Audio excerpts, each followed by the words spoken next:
Holy shit, look at that lens of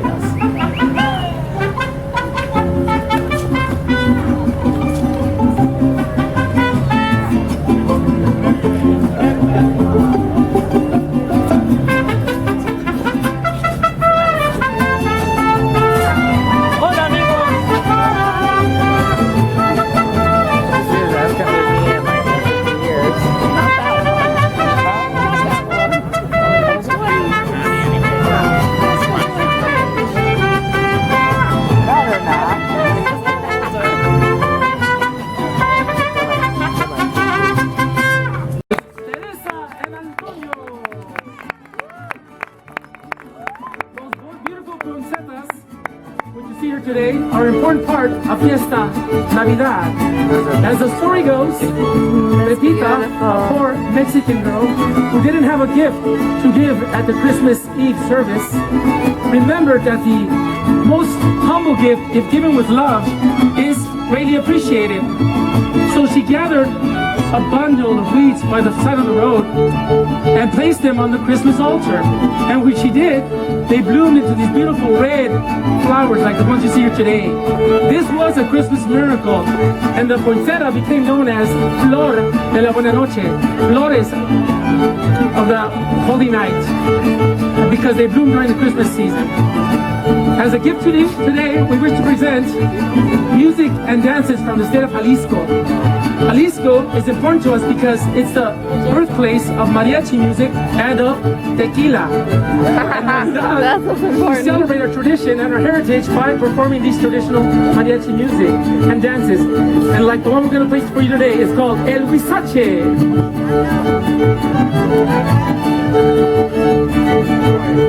Her dress is gorgeous.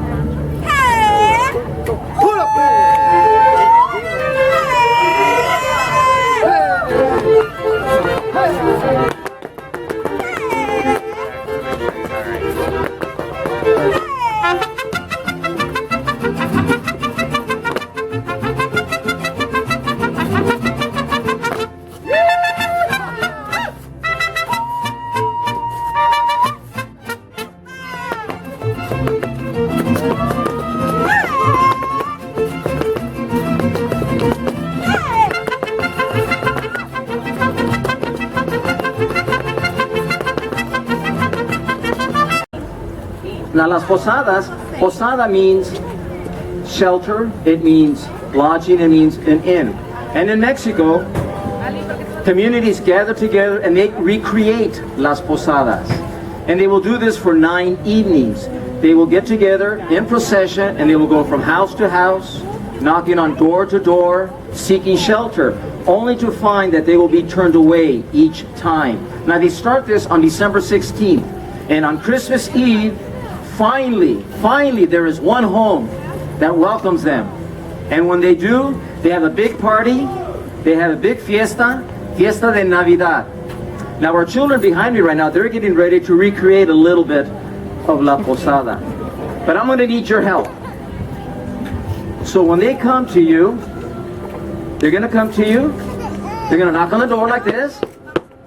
And when they do, I would like for you to nod, no, say no.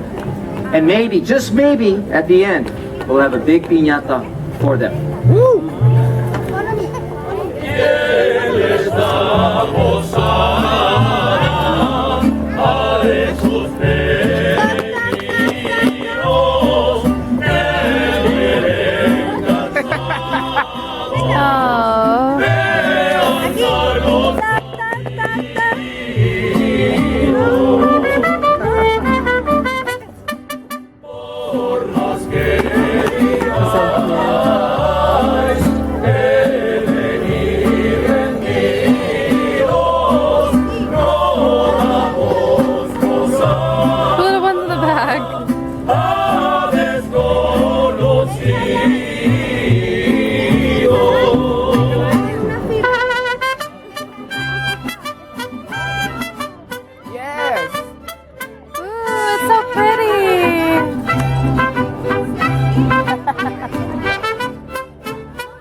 I didn't think you'd take that big of a bite.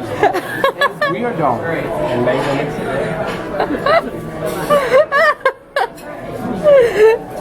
Honey, look, it's all your teeth.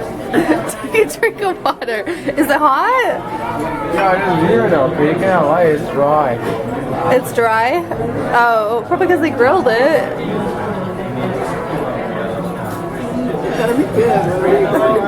So how was that experience? Do you like that? No, it was wet. That was gonna be like pepper, like jalapeno, but it was like It's just dry? tobacco or something. Like, it feels like a tobacco. Oh, it is, like filled with Yeah, seeds. the seeds.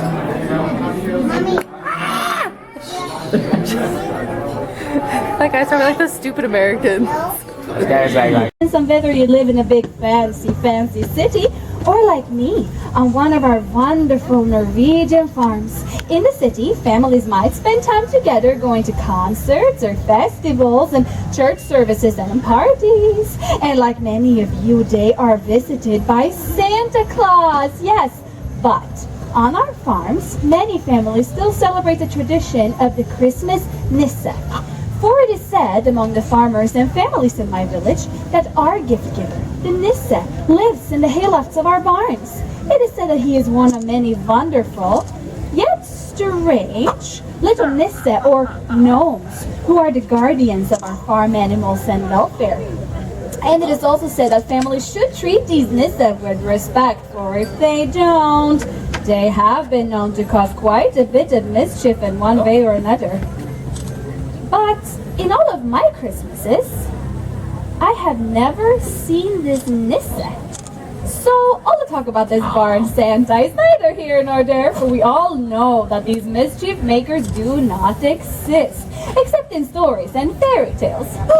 So all the talk about this barn Santa is neither here nor there, for we all know that these mischief makers do not exist. Unless, of course, they do exist and are therefore very clever and mischievous indeed.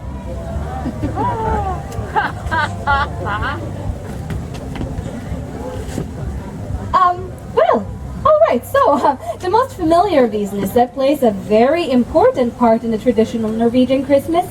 His name is Julenissen, and it is said that he is a very old and rather odd-looking little gnome, That's not true! Careful or a lump of coal for you! What was that, sir? Did you say something? No? No? Well, oh, never mind then. So, as I was saying, this odd-looking Julenissen is our Santa.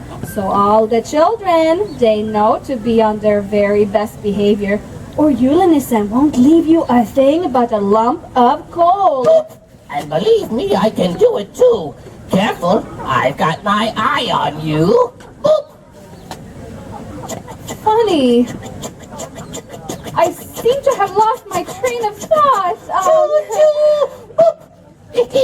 Allow me to take advantage of Sigrid's dramatic pause to properly introduce myself. Julenissen, the legendary barn Santa, at your service. So, I don't exist, eh? Well, you all can see me, can't you? Yes. Well, every Christmas, it's the same thing. Sigrid doesn't see me because she doesn't believe in Julenissen, even when I do this. Boop! Boop! She still doesn't see. Say, you wouldn't mind if I took the liberty of using a little bit of mischief and a little bit of magic to help Sigrid tell her story. Who knows? This year, she just might believe. Boop!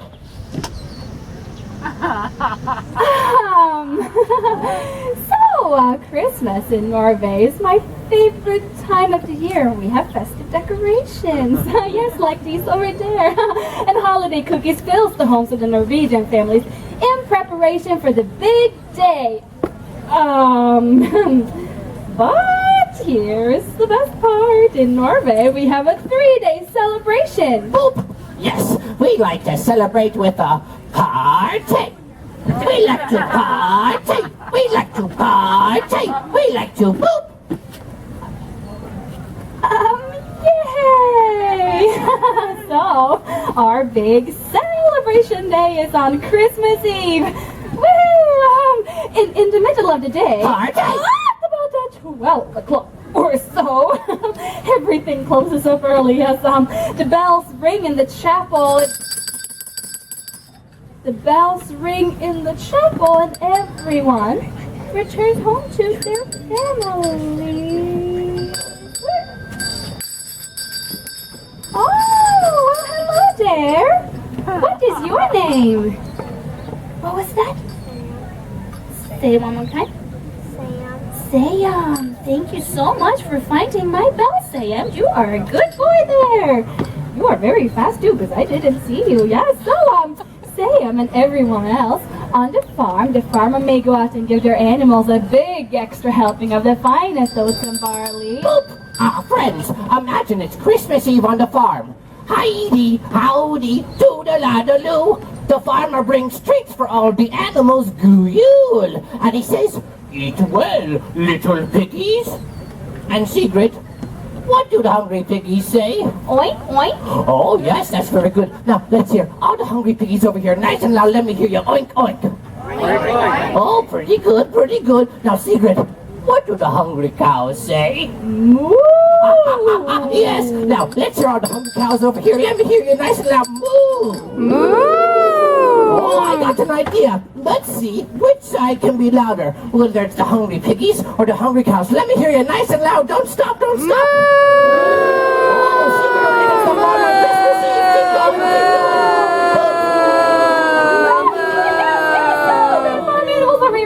Noisy. Thank you so much for stopping. That was a good joke. You got me there. Yes. So, let's talk about the birds. Yes, the birds are quiet, aren't they? So, for the birds, we have something that is called a Yule.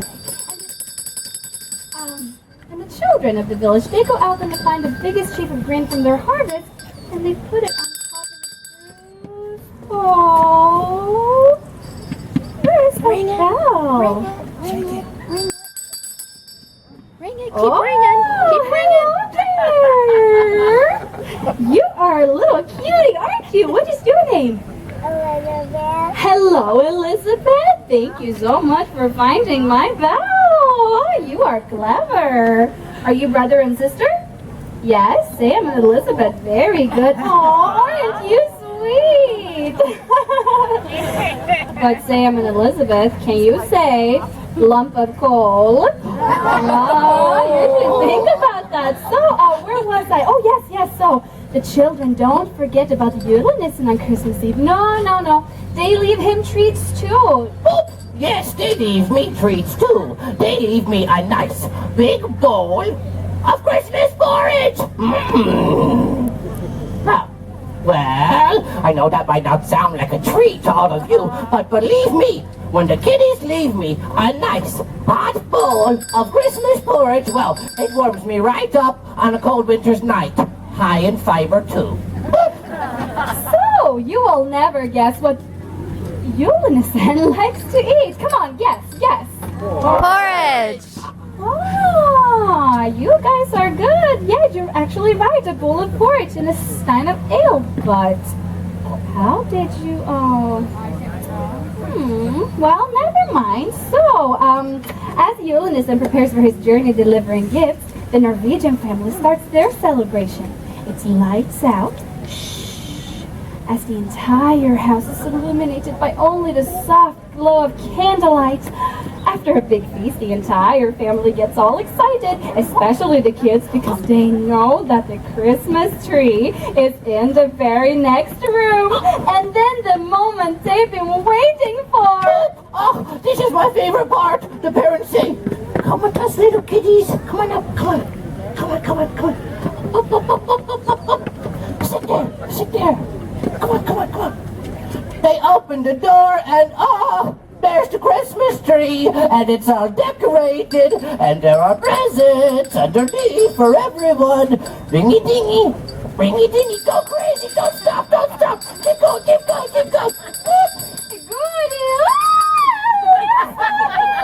That's Sam. Thank you so much. But how did you, who of you, I have an idea. Why don't everyone give Sam and Elizabeth a big round of applause as they take their seats? Yes. And they stay there. Okay? Sam and Elizabeth, let it go. Let it go, okay? So, the rest of the night is spent exchanging gifts and singing Christmas carols around the Christmas Eve until very late at night, and that's all on Christmas Eve. But even though the kids open up their presents on Christmas Eve, they still get up early on Christmas Day. Some people attend church services, but then the rest of the day is spent at home quietly with the family. Yes, but we're not done yet. No, because then the next day, December 26th, is our second Christmas Day, and that's the days for parties and visiting friends and Sam and Elizabeth. Don't you even think about it. Oh no, what to do? Sigrid's almost at the end of her story, and at the end of her wits, and she still doesn't see me. Say, I need all of your help. On the count of 3, can we all say boop together? Ready? 1, 2, 3. Lisa and I all know how to celebrate the holidays on Norway's farms, and I'm so sorry to burst your bubble on this whole gnome thing, but he does not exist. Sigrid, they're over there. Oh, not now, Julenissen. Oh! Julenissen! Oh. You're him! It's him! Oh, we did it! We made a believer out of the lovely Sigrid after all. Give yourselves a big round of applause. Good luck and fortune to the community. Please enjoy this special presentation of the Chinese Lion Dance.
We are going to do that again because now you are in Germany. So you must say it like you are in Germany. Say hello. Hello. Say hello, Helga. Hello, Helga. Did you all know that many of the Christmas traditions that we celebrate around the world originated in Germany?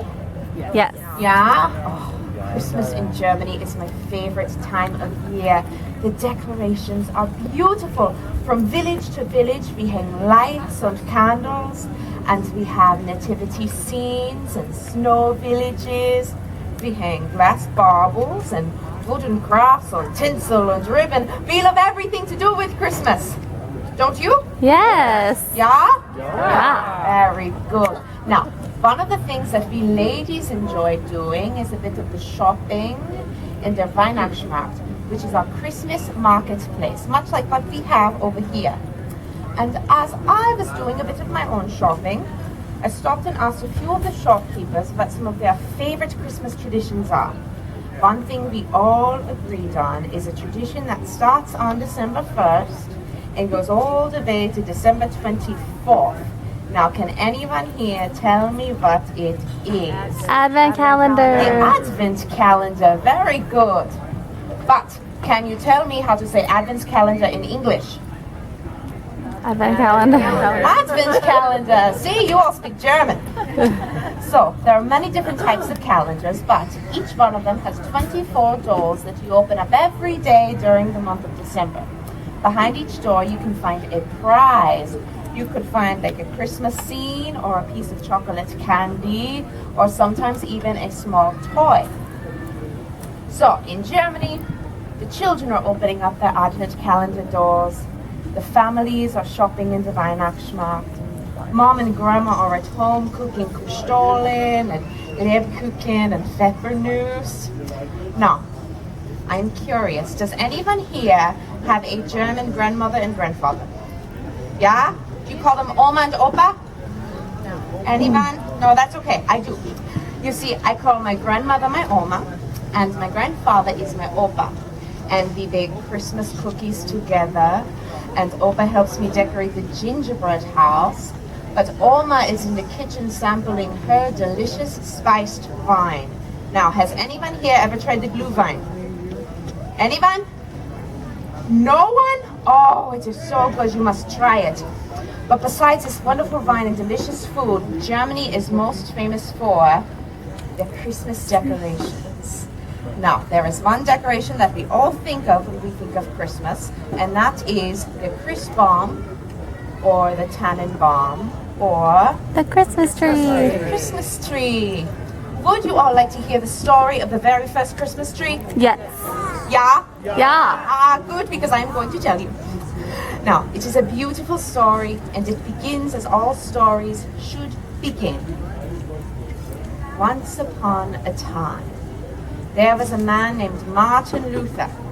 Now, Martin Luther was a well-known minister who lived in Germany hundreds of years ago. One winter night, Martin Luther was walking through the woods, and he was praying and thinking about his sermon for the Christmas Eve service. Then suddenly he was overcome by the beauty that surrounded him.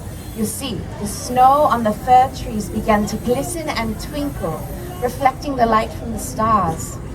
And as Martin Luther stood in that forest with this heavenly light surrounding him, he was reminded of the star that shone the night the Christ child was born.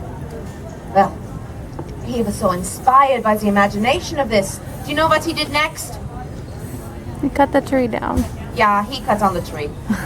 He cut down the tree and he dragged it home to his family. Now you must remember, no one had ever done this before.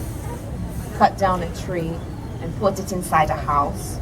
So imagine what his children must have thought when their father comes home, dragging this big, snowy tree to the house. They must have thought he was crazy, yeah? Yeah, and I'm sure his wife must have said, who is cleaning up this mess? But the whole family got together, and they stood the tree up, and they attached candles to the ends of all the branches. And when the candles were lit, it made this very first Christmas tree look like it was glistening with snow, just like the tree Martin Luther saw in the forest that night. Now you see our Christmas tree back here. We have it all decorated. We have ribbon and baubles and pine cones and plastic ornaments. But on a traditional German Tannenbaum, you would have hung little bags of candy and nuts. And so what you need when you have a little bag of nuts is a Nussknacker or a nutcracker. There have been stories and music and even a beautiful ballet written about these funny little wooden men. But can anyone here tell me what a nutcracker does? Cracks nuts, exactly. If you have never used one before, what you do is you open the mouth here with the handle in the back.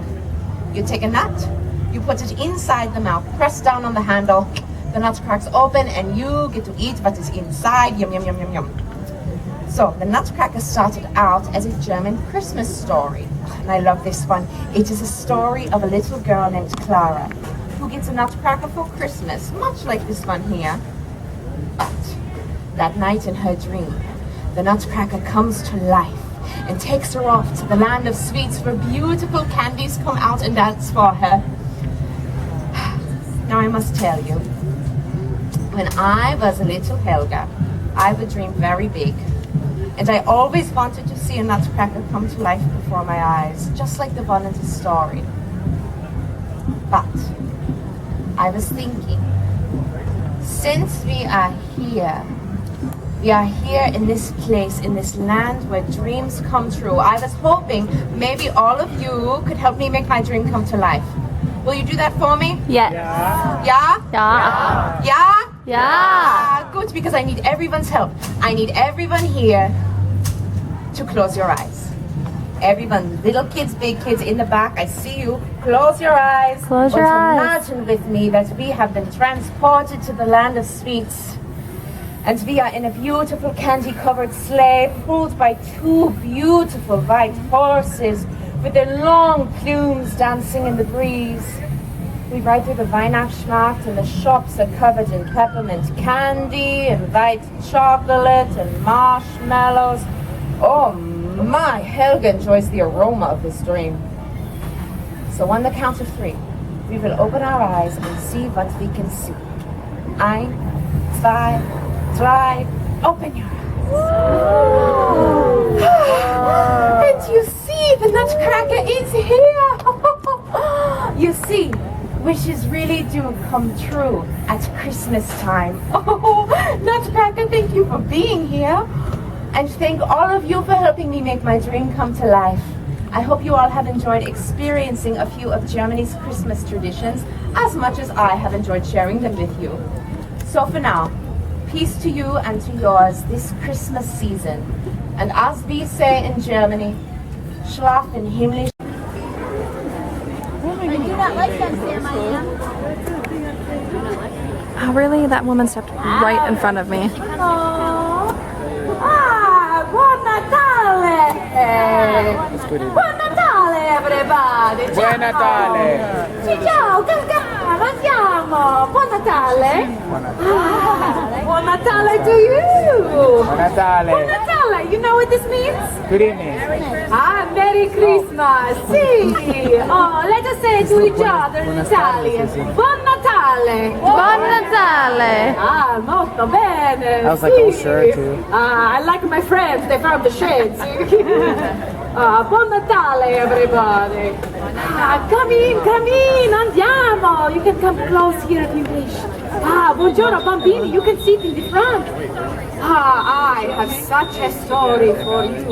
Oh, I get the dancing music, thank you. Come sit, please. Now, my name is La Befana, and I am a witch. But I'm a good witch, see? La Befana means gift giver. I am the gift giver in my country, Italia. Now, if you have been a good little boy or girl, I bring you toys and goodies and sweets. But if you have been not so good, what do I bring you? Cool. Good. This a lady. You say that like you remember, right? Now, let us see. In America, you have another gift giver, no? Is this right? Yes. See? Who brings you the candies and the gifts on the Christmas? Santa Claus. Santa Claus. See. Well, let me tell you. I have been bringing the gifts down the chimneys of the bambini long before old Saint Nick was even a twinkle in his mama's eye. Now, this Santa Claus, what does he fly on? Oh, a sleigh. See, and with the reindeer, no? Well, La Befana, she does not have any sleigh. What do you suppose La Befana flies on? A high broom, see, of course, because I am a Witch. witch, see. Do I scare you?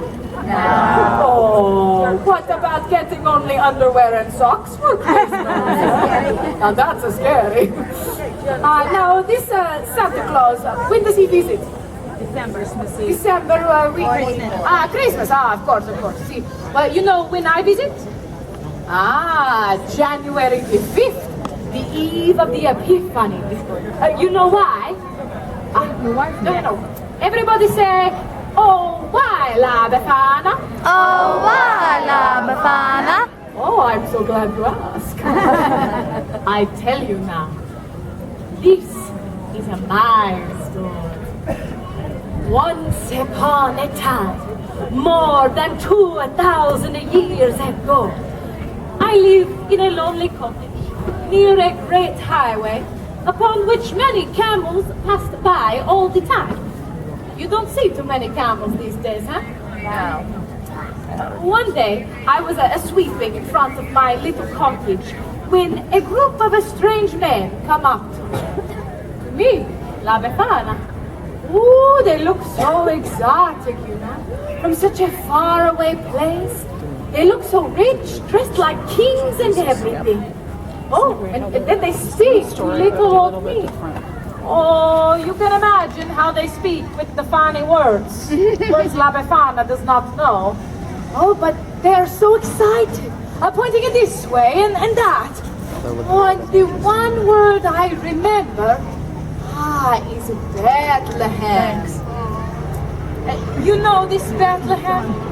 See, you nod like you know the Bethlehem, but easy for you to know about the Bethlehem now after all these stories. But back then, I did not know what this Bethlehem was. So they talk with their hands. This La Befana understands. They tell me that the big star in the sky was to tell that the baby king had been born in the Bethlehem, and they were following the star. And then I understand. La Befana had seen this big star. That is why the sky had been so bright these last few nights. And I had been getting a little irritated because it was keeping me awake at night. But I got so caught up in the story of finding the young king that the strangers, they asked me to come along. And for a moment, I feel such a longing to follow the star. And then I think, what? You are crazy, La Befana. Camels, star, strange men in the middle of the night? Not such a good idea, eh? So, I say to the men, no, I am sorry, La Befana cannot come. So they go to the Bethlehem without me. But I stand outside for a while in the night, and I look at the star, and I wonder. A few days later, a young shepherd comes running into my village. He runs up to me and says, "Hey, La Befana, how come you're not going to the Bethlehem? Everybody's talking about the baby king that was born, you know, in a poor little stable. But everybody's saying he is the Son of God." Just then, the sky, it opens up, and it is filled with the most beautiful light. La Befana cannot even look. It is like the star of the little king just burst into glory. And the sound of the angels singing. So many angels singing like nothing I have ever heard before. And then I know I must go to the Bethlehem. So I run inside to find a little gift for the special bambino. I had seen the fancy gifts that the kings had brought with them, and I did not want to go empty-handed. But all I could find was a little doll made from a scrap of wool. It is better than nothing, I think. I am so excited. I will go to the Bethlehem. I will see the little king. So I run outside to follow the star. But it is gone. The beautiful star. She is gone. La Befana waited too long. Now I cannot find the Christ child. So, for 2,000 years, I am looking for the Jesu Bambino, the Christ child. on the eve of the Epiphany, the day the wise men arrived in Bethlehem, I climb down the chimneys and I look into the faces of the children. And I think, oh, what if you are him? Oh, what if you are the Christ child? And you know, when they are sleeping, you think it could be so. And just in case I have looked into the face of Jesu Bambino himself, I leave a little gift. Now, you maybe think this is a sad story, no? Not so. Really, in my country, Italia, oh, Christmas is a time of great celebration, see? It is a time to gather the family, the grandmothers, the grandfathers, the aunts, the uncles, the cousins, oh, and we cook, and we eat, and we laugh, and we share stories around the table. And the bambini, they play with the gifts I brought them. And we sing and we dance. Oh, it is a molto bella. You know what I'm talking about, see? So, let me leave you with what we say in my country. Natale con i tuoi, Pasqua con chi vuoi. Which means, you celebrate Christmas with the family. Easter, on the other hand, you celebrate with whoever you like.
It's time to celebrate Kwanzaa.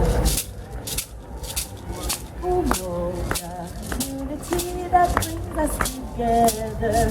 Umoja, unity unity that brings us together. Ooh, Chicagolia. Ooh, Chicagolia.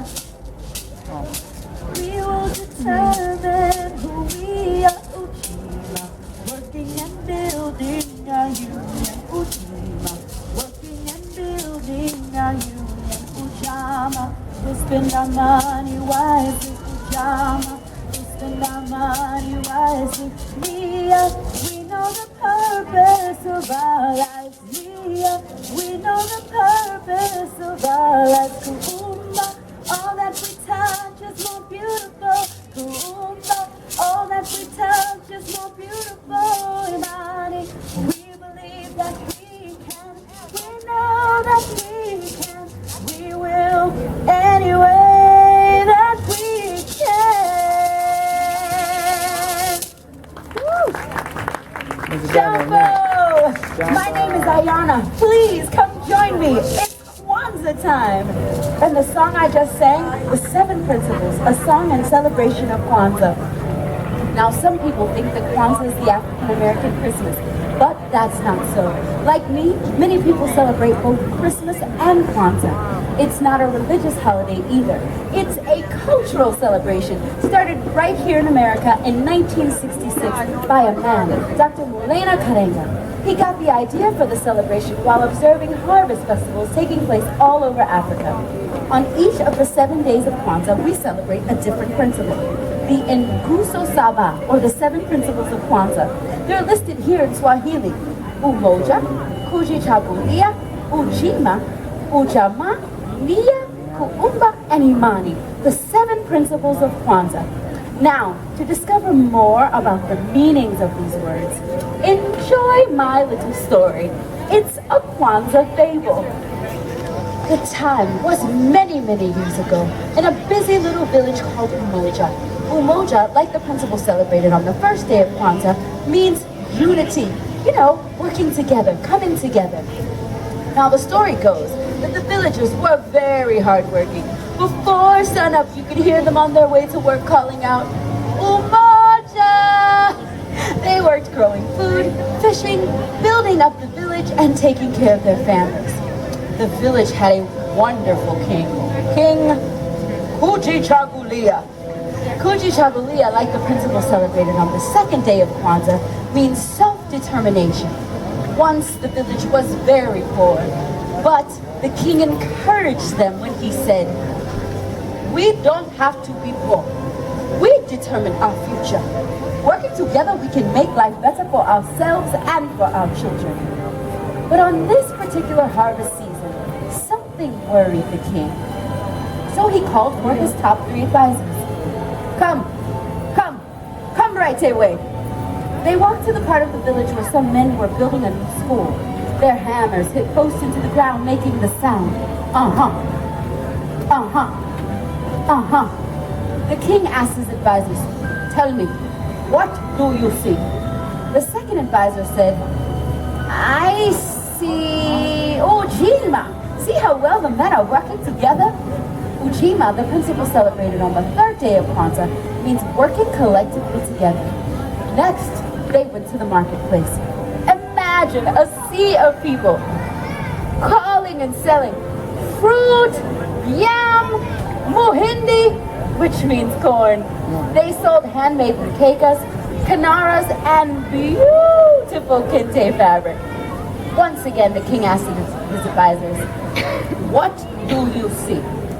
The third advisor said proudly, "I see Ujama. The marketplace is rich because we buy from one another."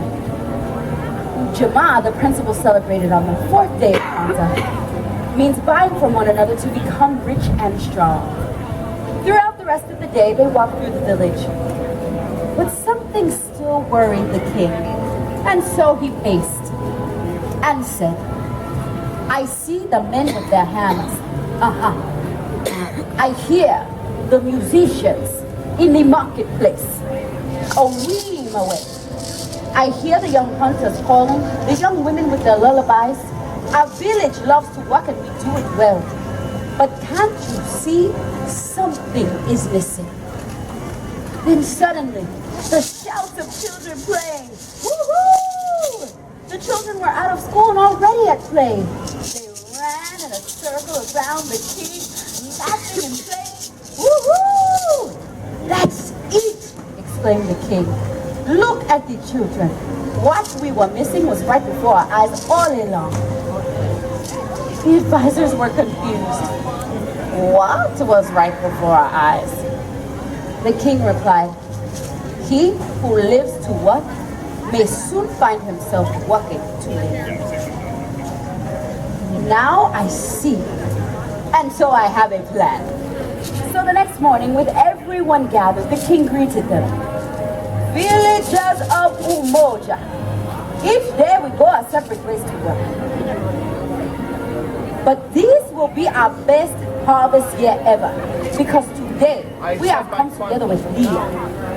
Leah, like the principle celebrated on the 5th day of Kwanzaa, means purpose. The king said, I have learned a valuable lesson from these children. After they work in school, they play. So should we. When you work, it should always be with a purpose. To earn the right to play. To celebrate. That's when the king led the village in a great celebration. It was wonderful. The sound of the village coming together was like music. The villagers continued to play. Oh, and they danced and clapped and expressed Kuumba, which means creativity. Just as Kuumba is celebrated on the 6th day of Kwanzaa, the village of Umoja was filled with Kuumba all night into the next morning. It truly was the best harvest festival ever. So finally, the king issued a proclamation to end the celebration. Just as one of the elders would do on the last day of Kwanzaa, he declared, today we have come together to celebrate Iman, which means faith. It is great to work hard for our families, but what we have in celebrating together with our village is even greater. That's what faith means. Believing in our hearts that we have something worth passing on to our children. And now I see that it is more than work. It is unity, self-determination, work, wealth, purpose, creativity as well as faith. And to have all of these, it takes a village. Now the king and everyone were truly happy. So you see, the story in the fable is very much like Kwanzaa. Each year from December 26th to January 1st, 18 million people, African Americans and others, gather to celebrate Kwanzaa. You can see symbols of the celebration here. Oh, and of course, we celebrate the 7 principles or the Nkukso Saba with our extended family. It's very much like a happy village coming together to celebrate. Now, to end our little celebration, I have one more song, but this time, I'm gonna need your help. Are you ready? Yes. When you see me lift my hands, I want you to call out with me, oh, happy Kwanzaa. You ready to try it? Yes. Here we go. 1, 2, 3. Oh, happy Kwanzaa. Oh, I love it. One more time, just as loud as you can. 1, 2, 3. Oh, happy Kwanzaa. Perfect. Okay, now I'm gonna start to sing, but until you hear and see your cue, I want you to clap along. Clap along. That's it. Clap along. Clap along. Perfect. Kwanzaa comes just once a year. Harvest time that you can share. Happy little girls and boys making their own Kwanzaa toys. Here we go. Oh, happy Kwanzaa. Ngusa Saba. Happy Kwanzaa, keep your candles burning bright. Oh, happy Kwanzaa. Ngusa Saba. Happy Kwanzaa means you know you're living right. 7 ways to live each day. Time for work and time for play. Live your life in harmony. I'll do for you, you do for me. Here we go! Oh, happy Kwanzaa. Ngusa Saba. Happy Kwanzaa from America to you. Oh, happy Kwanzaa. Inclusive Saba. Happy Kwanzaa, may your harvest dreams come true. Oh, happy Kwanzaa. Inclusive Saba. Happy Kwanzaa from America to you. Oh, happy Kwanzaa. Inclusive Saba. Happy Kwanzaa, may your harvest dreams come true. And now, my wish for you, as you celebrate this holiday season, is that you will find unity, purpose, creativity, and joy. Thank you for sharing my